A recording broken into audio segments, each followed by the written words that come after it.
Welcome to another day of Ether Raids, or another week of Ether Raids rather. We are starting off here quite late. Well, actually, I'm doing this as a post-recording because during the matches I was just playing and I didn't really have anything to specifically discuss. So I kind of just played the matches and then, let some time pass to see if anything would come up in the game that was worth talking about. Since then, we have had a few topics that I'll probably go over throughout this video. This is the first match here. We're coming against a pretty basic team for our first day. This was one day after reset. Yeah, we hadn't taken a loss.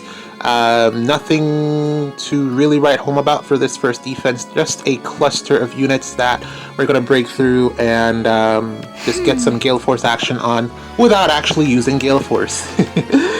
Crazy.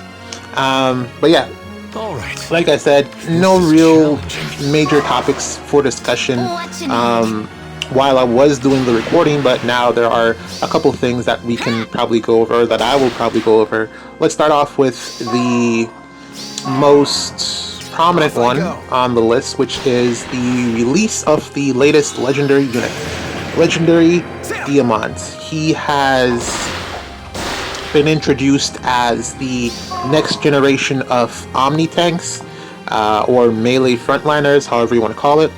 And I feel like he's kind of in the same vein as Corrin, male Corrin, legendary male Corrin. I feel like this new Diamant is actually kind of in that same vein, where he has a lot of things that should actually be good, but he's probably not going to be good for very long.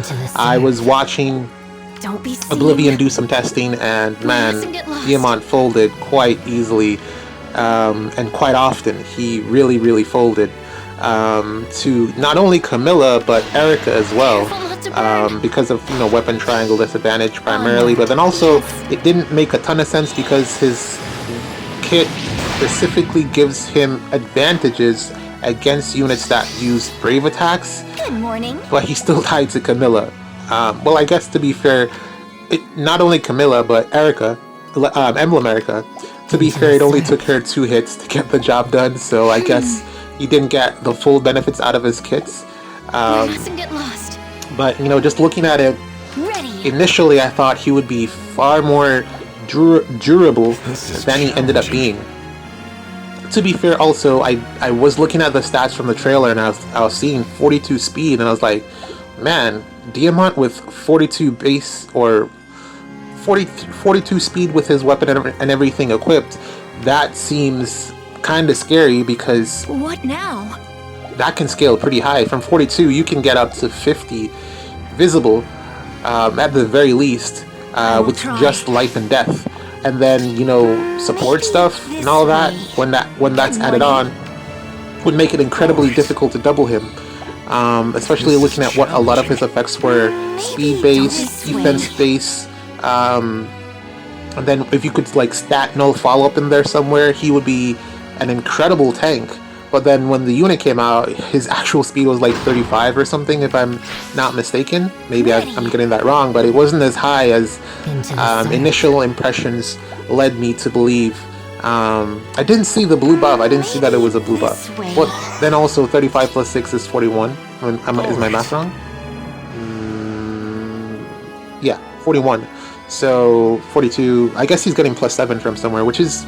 it makes sense in the current meta. I guess you can get plus 7. I think we're there with trying to see how far this Embla is going to go. I forget if she gets plus 1 movement or not. Yeah, I guess you can get 47 from like Gym Bro and stuff, so it would make sense. But in any case, from the testing that I was seeing, I haven't summoned yet. As of this voiceover, what Saturday now. And I haven't summoned yet because I only have like 60 orbs, and I'm planning to try to get Sharena instead. I want to go one more spark on the CYL banner just to get everyone, just to complete the set. I don't see myself using Sharena for a lot, but I'm probably still gonna get her, just because maybe if I throw her on defense, she can perform well there, because I haven't used any range nukes on defense in a long time. I've been just sticking with Celine because she's good. Celine is very good. She provides dual roles as a cleanser and as an offensive threat as well. So Celine has really just been a mainstay.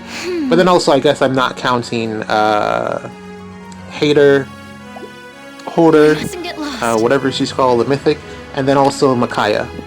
I'm gonna do some. This isn't cheat tactics. It's I want the duo effect to go off. Normally I turn it off so that the turn can end quickly, but I actually need to use that extra action right now. So we're gonna do this. But yeah, typically, we're moving away from a meta where range nukes are viable because they just die. And then you're looking at someone like Veronica and Sharena, and they kind of have the ability to survive or some amount of durability because of Miracle, which is desirable. So, I'm gonna look into it, see if I can maybe make a defense with range options again. Distant counter is also another big reason why range options have kind of died out, because they just can't live the emblem matchup. But let's play another match here. You're gonna see another match. Okay, so this is the second match that I played here against the Larather team. Going with, it was really beneficial to not have to change any of my teams for this light season. I kind of just posted up with exactly the same teams from the previous light season before Chaos season.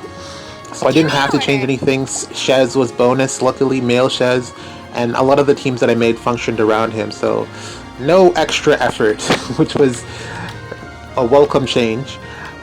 So yeah, these matches were pretty much plug and play, looking for and also I was familiar with how the teams functioned, so it made it a lot more convenient for me going into some of these matches. There is one team though that I probably should change, which was the melee Gale Force team. Remember I was saying that there weren't enough actions on there because I need to get Gale Force on Hearthfelger, but I don't have the fodder for it to give her the special jumps required to make it actually work. So I don't know. That's something I'll look at or consider changing, but I don't know what I would even change it to. But yeah, the rest of the teams all work very well, so I'm just going to keep using them. Where did I stop off? I was saying... Man, what was I saying?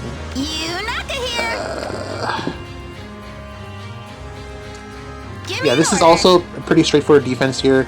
My only concern is the trap right there. If the trap is real, then I get stuck, and then that kind of wastes... I lose pretty much if that trap is real. So I'm just going to wait a couple turns to try to get the best initiation point, or to clear as much of the as much stuff as I can. And then also cancer control actually being a problem in 2025. So yeah, that's the other main reason why I gotta set it up like this, because I gotta get rid of Medius to somehow get away. Also, I can also just leave. There won't be any difficulty getting the pots because we can leave Malelir for last. Man, what was I saying? Range options, distant counter, emblem Lin. Right. So the other reason why I haven't been using ranged units on my defense is because none of them really survive against emblem Lin. Desperation. Give me an order. Primary problem there. There aren't really any ranged units with Hardy Bearing built in such a way that Lin would die if she initiated into them. There aren't really any ranged units like that. I guess you could look at someone like maybe Nurgle if he could survive a hit, which not really, I don't think so. That'll be cool. But the majority of ranged units are glass cannons. So it's interesting looking at this Tea Time Veronica, Sharena, Brave Sharena, and there's one more, Summer Celica. It's interesting looking at them and then trying to consider how to build around that in a way that would allow them to survive a hit from Emblem Micaiah on defense if they were, let's say, hit with undefended from Embla. So that's really the other reason why I haven't been able to use, not only me, but most people have not been able to use range units on defense because of Emblem Lyn. So it's going to be interesting to see if she is, Emblem Lyn I'm referring to, is going to fall out of the meta because of the Brave units, in particular Jimbro, Armored Bro, in terms of, you know, he kind of hard counters whatever it is that Lyn's doing. And then also Black Knight as well, although I haven't really seen that be a problem. But, I mean, Undefended is still, you know, can still be problematic, so it's going to be interesting to see how that interplays. But I would love to get back to a point where I can use range nukes on defense, because they're really fun. They cover, you know, large threat range, and they force the opponent to play differently. So, and it's a good change up from the melee nukes that we've become accustomed to. I'm kind of getting, well, I'm not getting bored with it. I still do enjoy it. Using the melee options. I'm also thinking of eventually trying to build around, maybe next light season I'm going to incorporate what's his name, Byleth, in there somewhere. Next light season, I don't know, but I would love to get the range units in there, the range nukes in some capacity, because they're getting a little bit better. They have been getting some goods, and they have been getting some unique builds that would allow them to, you know, Brave Sharena in particular, I think she's pretty cool in terms of what she does with the extra actions. That could play really well into a defense, or on a defense, if you could get it to pop off. But that's all contingent on her surviving Lyn. Hopefully we'll be moving away from Emblem Lyn because of, you know, Armored Bro and just how bulky he is.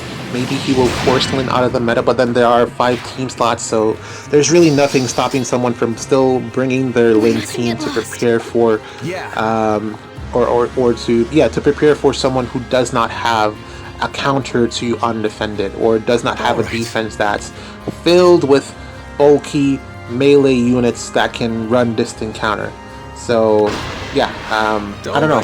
Let's see how that develops. I feel like we're on the cusp of looking at new range nukes who can actually dual phase. Looking at someone like the Julia from the Bridal Banner, I got her and I just benched her, man. She was just not good. But you know, looking at like what she could potentially do with, you know, the right partnership, something like, man, even the Vantage on Bruno, that gives him the ability to take out Lyn before she can hit him. You know, something like that. But then also he can't counterattack because of range. So, I don't know, man. I feel like we are on the cusp of something good for these range units. I don't know why IS is holding back still.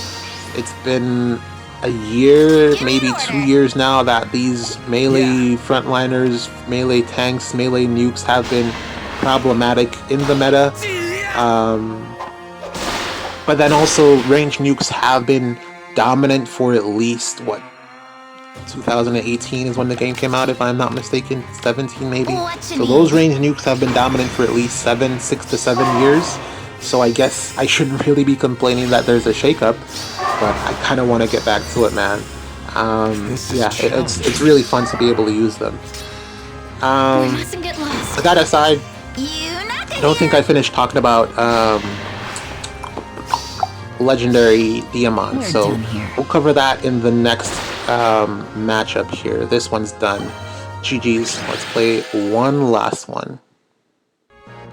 Alright, here we go. Another match. Shouldn't be too tough, this one either. As you can see, we got a similar setup here. The save units aren't going to be strong enough to stop us. Quite a few of them, but my nukes are going to be nuking. We got Boulder here this time, just for funsies. And yeah, we're going to go up here and smack some butt. I'm kind of also interested in the refine and remix that they're going to give to Brave Golveg. Particularly because her B skill is locked to her extra actions. So I don't know how they're going to build around that in terms of her refine and remix. Maybe this is the year that they actually start upgrading B skills. My god, that would make me happy. I really hope that it is the year that they start upgrading the B skills or the preferential skills on these brave units, because it would make sense, right? It'd totally be worth it, because without that, Brave Golvig, they're gonna have to concentrate on improving her weapon, and there really isn't enough that you can put into that weapon that would make her good, because 1, she needs damage, 2, she needs speed, because a lot of what she does is speed based, 3, she needs some mobility. I guess you could probably source that out to the C skill, or maybe a ring, an emblem ring, but I'd really kind of prefer to have the mobility be in her weapon. So that's 3 things, probably 2 paragraphs apiece, the way how IS is wording things these days. And that's not going over, and that's not excluding the extra stats that she's going to get just because it's time for her refine. So those 3 things that I stated aren't even the starting point of her being good. She needs a lot more than that to actually be useful in the current meta that we are in. I can't imagine her getting a refine that will allow her to take out someone like for Mortis that we just took out with Boulder. Can't imagine her getting a refine that would allow her to do that. But then also, with the right amount of flat damage reduction, probably speed-based damage reduction, anything is possible, I guess. So I mean, we're gonna let IS cook.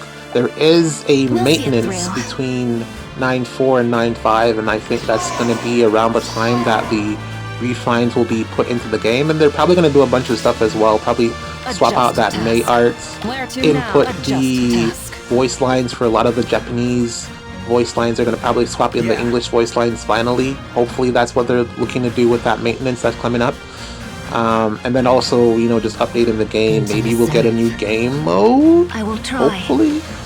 But, you know, there's a lot of things that potentially could happen around there. Man, I just realized that I haven't even played Arena yet. I gotta do that. It's Saturday and I have not played Arena. Jeez. Running out of time here, but I mean, not like it matters. Or Arena Assault. Jeez. Okay. But yeah, I'm definitely looking forward to Brave Golvig's refine. She's my favorite from that Brave batch. But also we got Robin there as well. Obvious, you know, he's gonna get extra damage. That's obvious. That's the main thing that he was missing. You know, a lot of what he does was really good. It's just he wasn't able to kill anything. So he would have the ability to warp in and be like a warp range nuke, but he failed at nuking. So damage is obviously what he needs. I'd probably want him to get some type of special jump. Well, I mean, he's already getting a special jump from the Rally Spectrum, but a lot of times he's not able to hit the Ignis if Scowl is in play, or the Bonfire if Scowl is in play, so he needs something to counteract that, and that's another special jump, but I don't know how they would fit that in. Maybe they would give him Slain, but I don't know. Typically, Robin units don't usually have Slain. If I'm remembering correctly, they typically don't. Legendary Robin doesn't have Slain, so I don't know. Maybe they won't go that route, but he needs a way to be able to consistently get that special off. Or if not, they should probably find a way to, or they should probably. I feel like they'll keep it because it's very unique. Having him be locked to Bonfire and Ignis, I like that. And I think what they might do is kind of like Tamara. They'll give him more output, a higher percentage of damage because he's using those specials. So you probably get like 150 if he's using Bonfire and Ignis to incentivize the player to, you know, equip those particular specials on him. Probably even more than 150, probably 200, I think, or maybe 150 plus boosted damage, based off distance warp or something like that, distant moves. So yeah, I think his problems are pretty easy to fix. Corrin's gonna get the unique playstyle of being the stone tile producer, kind of similar to Hector. It's kind of also obvious what they're gonna do. Her biggest problem is a speed check, and she's just not bulky enough. They're gonna have to give her a butt ton of stats. If not that, Mustn't get lost. yeah, she needs a butt ton of stats. Good morning. Not fast enough, not bulky enough, and her support needs to be on both phases, not just start of turn, What now? which I believe it is. She try. needs to be on both phases like Hector. Right. So yeah, she's gonna need. She can still do well with Adjust task. hardy fighter, shield fighter. So I don't know if they're gonna play into that niche or what, but she needs quite a bit more. They're probably gonna give her a bonus effect as well. So I don't know. GG's.